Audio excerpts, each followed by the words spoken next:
Tim Churchill from Tim Talk, and today I'm at Matfield Maple Farm with Amanda Castle, who runs the farm. And today I'm going to ask her a couple questions about her favorite aspects of the business.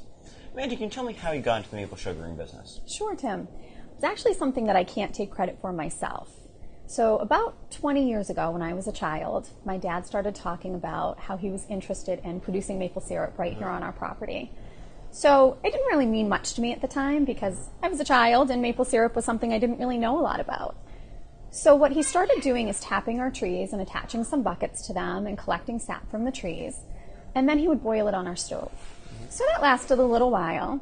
And then after time, he started working on something called an evaporator. So an evaporator is something that actually cooks the sap and turns it into syrup. So one day I remember, oh my gosh, I was probably around 10 years old, walking into the barn. And there was this great big evaporator that my dad had welded together. I can actually show you right here that in this bin, this is where we do our finishing. And you can see that the maple sap is starting to get that amber color that people are looking for in maple syrup. So this is actually where we pump up our sap, and then this is where we cook our sap down. And it's something that I wasn't expecting to see and something that I didn't really know a lot about.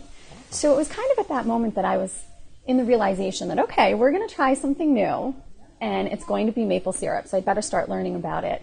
And from then on, we just started tapping more trees, started producing more syrup, and it's just kind of taken off from there. So it started as a hobby, and it's still a hobby. So we're a very small production, we're a small family-run farm, and it just started from an interest in small-scale tapping, and now we have a vacuum system where we use tubings and wires in our woods to collect sap.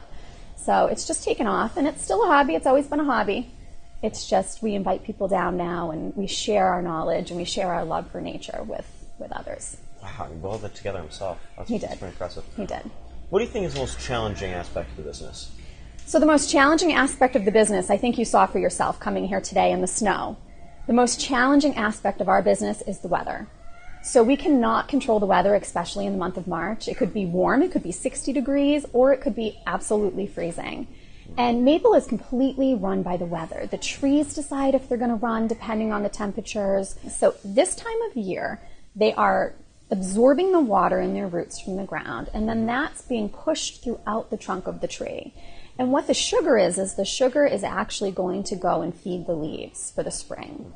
So that's one of the reasons why March is the time where we can actually tap maple trees and get the sweetness from the maple syrup, and we can't do it any other time. So it's actually a really short window of time that we can produce maple syrup.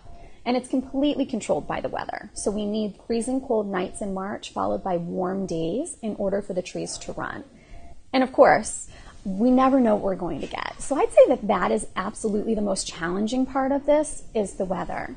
Not only is it controlling the trees, but when we come out to tap our trees, some years we've come out and there have been a lot of snow in the woods, tons of snow in the woods, and they've had to actually wear snowshoes, my dad and my husband, to go and tap the trees just because the woods, it's a really tricky place when you have lots and lots of snow and you're trying to tap trees. So the weather all the way around is the biggest challenge for us. What do you think is the most interesting part of the business? So the most interesting part of the business, in my opinion, is the very beginning of the process. So we tap our trees, and then the sap comes out of the tree. And when it comes out of the tree, it's completely clear, and it looks just like water. And I think for me, that was the most interesting thing to learn about maple syrup, is what the sap looks like, that it's basically water that the tree is pushing out with some sugar concentrate in it. And that also seems to be the thing that surprises people the most when they come for a tour, when they taste the sap and they see what it is. They expect it to be brown or have an amber color like maple syrup, and it simply doesn't. It looks just like water. That's pretty cool. And that is one of the coolest things about, in my opinion, the process of maple syrup. What is it like working with multiple generations in your family business? So it's been actually really cool. I have incredible memories from when I was a child of tapping trees, going out into the woods to collect syrup. I have memories of falling over in the mud and getting caught in the snow, and these great memories with my parents going all the way back to when I was younger. So now I work with my parents side by side in a different role, which is really cool.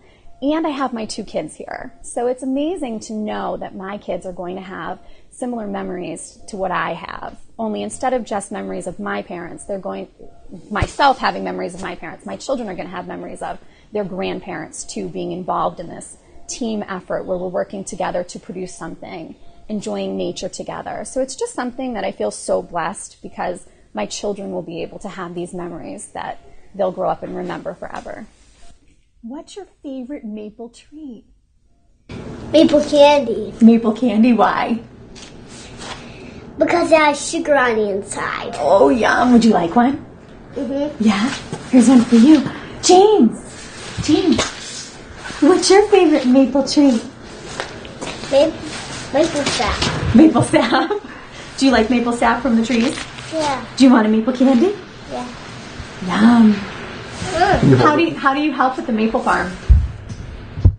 I usually just make the sand for the llamas to lay in. You help with the sand for the llamas to lay on? Uh-huh. Oh, It got dumped back from a dump truck. Wow. Accidentally in there. Oh, and Jamie, how do you help on the maple farm? I have no maple. You do. I drive the tractor. Maple. Good job. High five. Maple. Boom.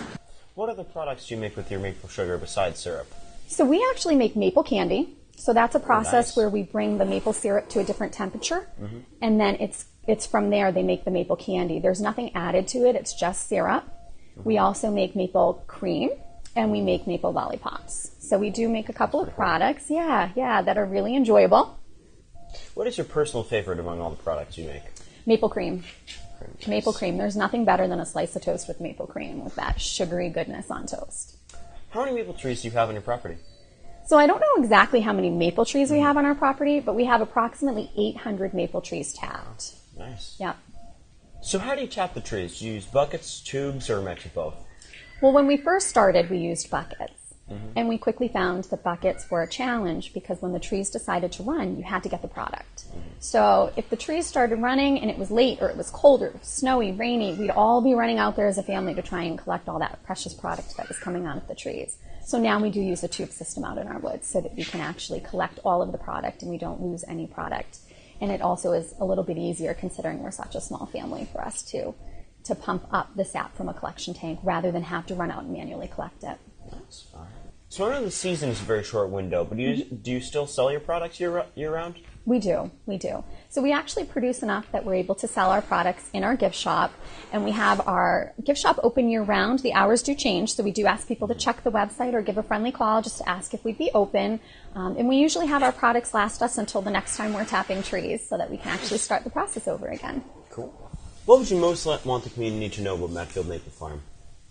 I'd like the community to know that we're here and that we appreciate all the support that the community has shown us over the years. So if you ever come down for a tour, please say hello and let us know that you're from town. And we're always happy to meet new people, and we just appreciate the support over the years. So if you're interested in finding out more about our farm or when you can schedule a tour, please visit www.matfieldmaplefarm.com.